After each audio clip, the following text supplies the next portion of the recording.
Thursday, Plus Sports and Plus TV Africa. Some good news I have today. Plenty good news we have today. For me, it's the Club World Cup.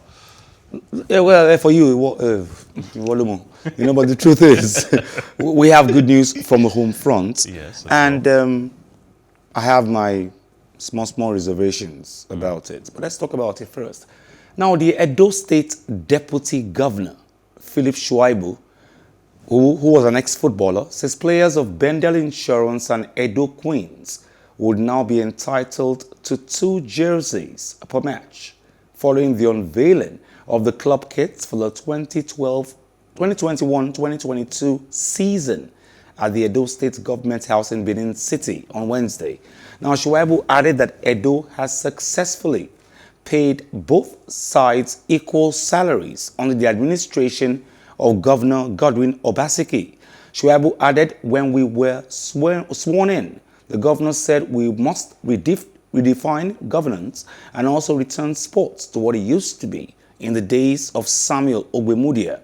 One of the highlights of the event was the physical unveiling of Edo Queen's jersey by Mrs. Betsy Obaseki, wife of the state governor, supported by the wife of the deputy governor, Dr. Miriam Philip Shuaibu, and Nigeria's Women's Football League chairperson, Aishat Falude. Governor Obaseki unveiled insurance jerseys supported by Shuaibu, Sterling Bank Managing Director Asue Igbodare, Super Eagles coach Austin Eguavoin, and the Nigerian Football Federation Vice President Sheya Kiwumi. What we are about to witness here today is one of those milestones that has never been reached in the history of football clubs in Nigeria. As I represent the NFF along with my colleagues, I'm here on behalf of the NFF to assure you that nobody will be caught in the wheel of progress as far as club football is concerned this season. We realize that to give confidence, we have to first improve the infrastructure of sports. We've done that by rebuilding the Gogwe Stadium, Samuel Ogbemudia Stadium, and rebuilt 20 mini stadia across the state to help us to look for talent. We've shown that we're committed in sports by the way we worked with the federal government and other agencies to organize the National Sports Festival. We have shown so in the way we have reorganized female sports, Edo Queens. And today, we are showing the world again that we are renewing sports in Edo by relaunching and unveiling new jerseys for the 2 themes. Okay. I'm always on the other side. I don't know why. I'm always just on the other side for no reason, really. He said he had, the governor just spoke about launching, renovating stadiums across the state like it's supposed to be a favor, really. No, really. Well, I'm just wondering.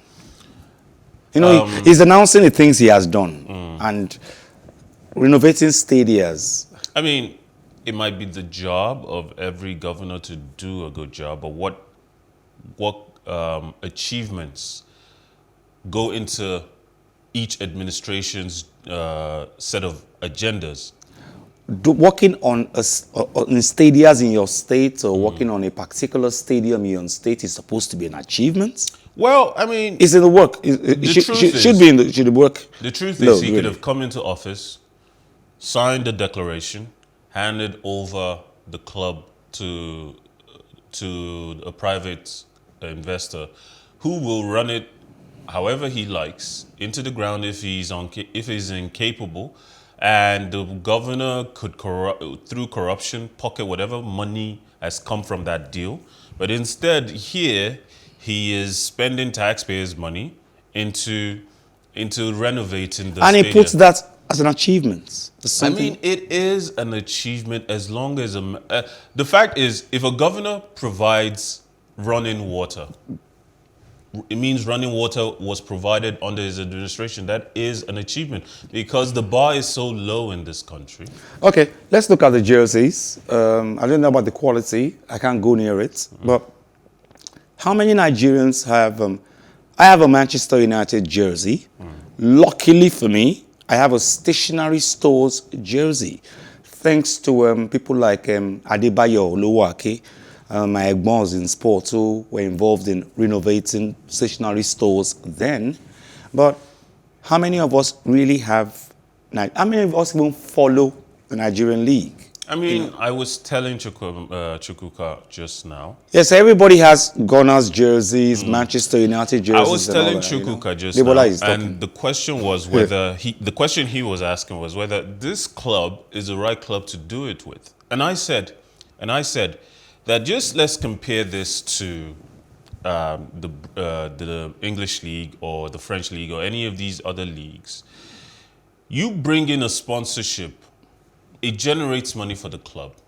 It alleviates the stress of having to spend money on the jerseys themselves. It gives the club financial and political capital to influence other clubs to vote alongside it when they have a general league meeting. And that at that meeting, obviously, a lot of the questions about whether our league is properly run, whether there's enough money coming into the league to even pay for broadcasting rights, at which point, you know, the league can be more visible to the rest of us, to those of us who are interested in watching football but don't know where to find these matches being broadcasted. At the end of the day, this is one tiny step further down the road of progress. Yeah. So it's a good thing. It's a good news, and I do praise the governor for doing this. I do hope that the problem we have in this country is that no one takes on the example of the precedents that have been set from other governors. Exactly, I was going to go there. Consistency. Now we have a share. I have seen many clubs in Nigeria get shirt sponsorships, get different things, and it's not a big deal.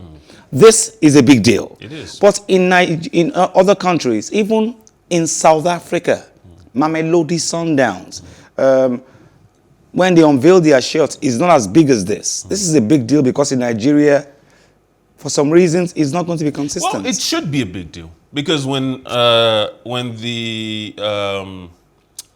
Chelsea changed shirt sponsorships from Yamaha tires to 3 Network, yeah, it was a big deal.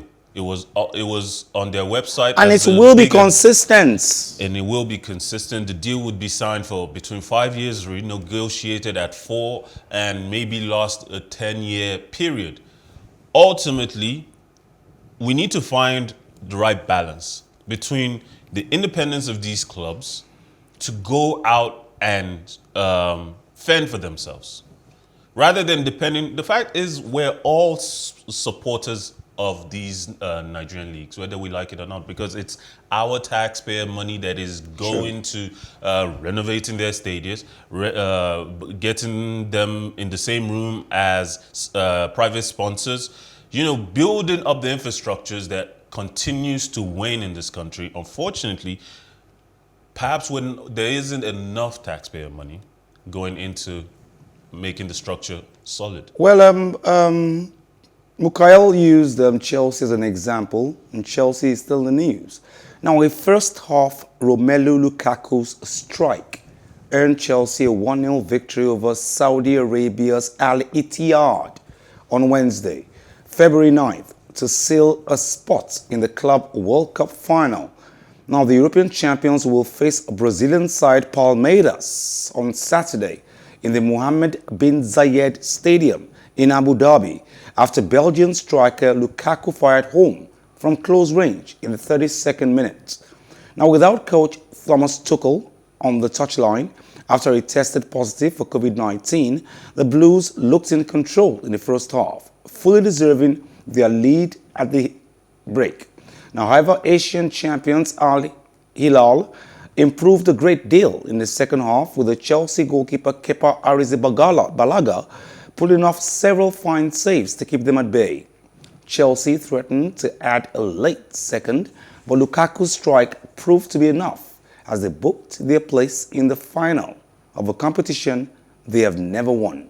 Like the headline says, Lukaku spoils Ighalo's party. And Ighalo, sometimes some players, you expect them that when push comes to shove, they just raise the bar.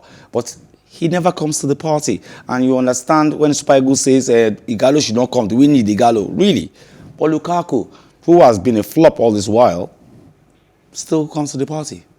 Well, I mean, first of all, to me, the match wasn't brilliant for Chelsea. As a football lover, I struggle to understand how European clubs who go to play this competition seem to struggle against smaller teams, the teams that are basically on the level of Pillars. I struggle to understand. Come on, don't do that. I mean, I struggle to understand how they can be struggling to score more than one goal in a match. Exactly. How the European champions can be struggling to score Al Hilal against Al Hilal. Yeah. And then, as a Chelsea supporter, I do worry that this game, you saw right here, a lot of chances did fall to Al Hilal. They could have equalized, and maybe that's why you're so upset with Ighalo. Exactly. But it wasn't just Ighalo that missed a bunch of chances. It was everybody else that had an opportunity to shoot on goal. And Kepa did do a good job. True that. So whether Ighalo just on this day met his match in Kepa, I think that should be considered as well. Okay. Now, Russian media. You ask yourself a question. Why Russia? Russian media have reported yesterday that 15-year-old figure skater Kamila Valieva had tested positive for a banned drug. A Russian figure skater who won gold has tested positive for a banned drug, according to the country's media. Now, 15-year-old Kamila Valieva is a member of the Russian group that won the figure skating team event on Monday, ahead of the United States and Japan. She delivered one of the highlights of the games so far when she landed the first quadruple jumps by a woman in an Olympic competition. However, the ceremony to present her and teammates with the Olympic gold medals was postponed for unexplained legal reasons. Figure skating is a prestige sport for Russia, in which it has an outstanding record at Olympic and World Championships. And the question is, why always Russia?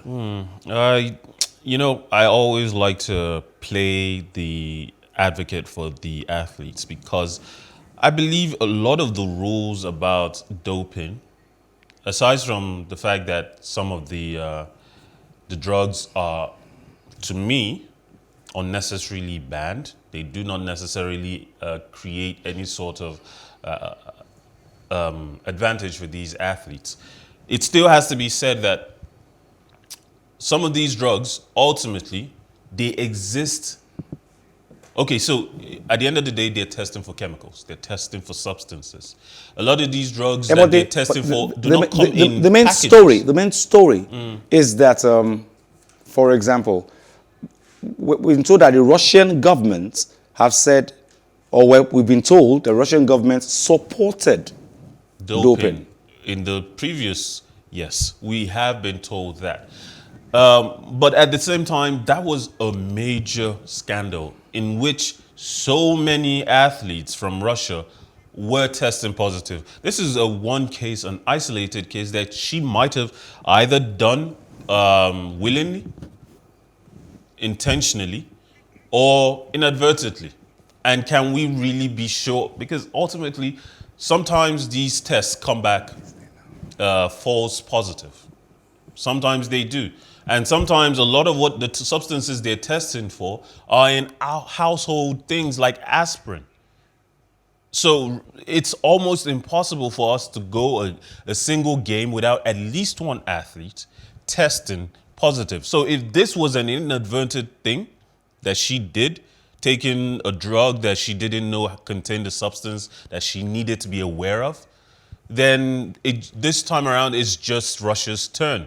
We don't need to necessarily jump the gun and say this is a state-sponsored doping scandal already. We don't need to choose the previous president to determine and prejudge this current situation. Until we see more evidence, maybe more athletes being reported from Russia as testing positive, then we can say this is a state thing, this is something to worry about. Okay, Mukail is a big fan. I'm not though. Former champion Andy Murray advanced to the second round in Rotterdam after beating Alexandra Bublik in straight sets. Now, that was on Wednesday. Now, Murray, who will see his ranking rise into the top 90 next week, edged Bublik 7-6, 6-4. The three-time major winner will face Australian Open quarter-finalist Felix Auger-Aliassime next. Quickly, Mukail Aliassime up next against Andy Murray. We've seen him do well first match, second match in competitions in the last year, post-COVID that is, and then against Aliassime, he will crash again. Or well, he's going to break hearts again. You don't really appreciate why I love this man, Murray, because... Explain to us. It's not only me. I'm sure a lot of people out there don't know why you like him. Pound for pound, Murray can go with, against Federer technically. For every technical shot Federer drops, Murray can return. The only thing that is plagued, and the only thing that plagues a lot of greats that are almost greats, remember Van Basten? Yeah, Marco. He was a great waiting to have a legendary end to his career. Unfortunately, he retired at 28. Murray is the one player who, just like every time he steps onto the court and he runs for every ball, no matter how seemingly lost and foregone conclusion as it seems, he keeps going. He's choosing not to retire yet because he loves the sport. He continues to go after every ball. And that's the kind of tenacity coupled with technique, because I'm a great lover of a player whose natural instinct, even if you're not a fantastic overall athlete. Don't lose the ball. Don't lose the ball. Remember, Exactly. Just like Berbatov. Yeah. Wasn't quick, was criticized often, but when he got into a strong team like Manchester United, he made the forward line tick. He came into midfield and gave the midfielders even more of a technical option to send the ball to. He came into defense and brought the ball out of defense, and he was untouchable. True even that. though he was so slow. True that. Murray, for me, is just like that. Okay. Thank you, Mukail. Always a pleasure. Now, thank you very much, Onoja. Thank you, Debola the Blow. That's what I call him. He always has my back, that Debola boy. Or Debola guy. You know, he always has my back. Thank you very much, Shayo. Thank you, Emeka. Thank you, Dayo D1, downstairs, the powerhouse. Thank you very much, bro. My name is Wally Scott. Join us same time tomorrow on Plus Sports and Plus TV Africa. Like I always advise you at the end of every show, if not for anything, at least for your heart, do some sports.